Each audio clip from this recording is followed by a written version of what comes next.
Yeah, I want to talk about the injuries because Wales had the worst possible, the most unfortunate possible start, losing 3 key players within 20 minutes of the game. But one of them was to what was an unforgivable act of violence, really. Bradley Davies, as we saw, collared from behind by Andrew Hore. We'll have a look at the incident again now. But Lynn, there is no place for this on a rugby pitch. No, it was happening in the 70s and before. It's a cowardly assault from the hooker, which is very, very sad, not just for the game, but I'm sure for the New Zealand nation as well.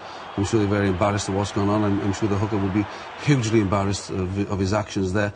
There's a breakdown in front of him which he needs to be concentrating on, and he's just taking that fella out there. Whether the police get involved is another thing, but I'm sure the New Zealand rugby authorities would be, you know, this is as big as what happened to Keith Murdoch in 1972, you know, and if the fella has to get sent home because of this, then it's not very sad, it's deserved, and it's a sad end to a very good career from Andrew Hore as a very, very good hooker. But also they were very lenient in the first one, you know, because Dave Thompson, you know, that was stupid play, maybe not intent in that, but why would you punch and then stamp on a head? You know, I just don't understand, because they are so good.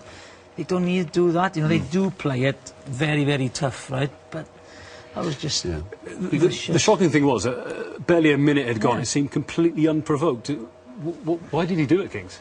Well, you know, we can see here from a wide angle that there's no way you can justify it. Bradley's actually doing his role. He's highlighted Andrew Hore and Bradley Davies. And if you look at Bradley Davies, he's trying to run a line to prevent Andrew Hore being effective support at that breakdown.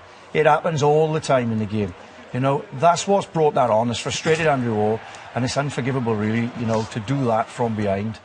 You know, I agree with what Lynn said. There's no place in the game for that. And I'm a fan of Andrew Hore until yesterday, you know. 40 seconds on the clock. But you know what? It's a red card offence. Yes. Right, no questions. And then it's 79 minutes against 14. That's what the game is. But it changes on his head because we have 2 key players coming off. I said in commentary yesterday, how long will it be when the 4th official can actually come in and say, right, cheap shot, red card?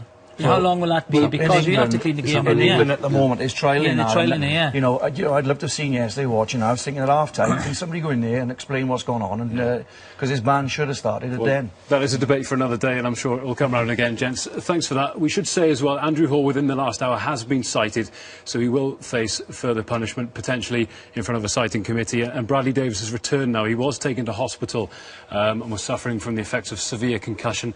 We know he's back home now and is recovering.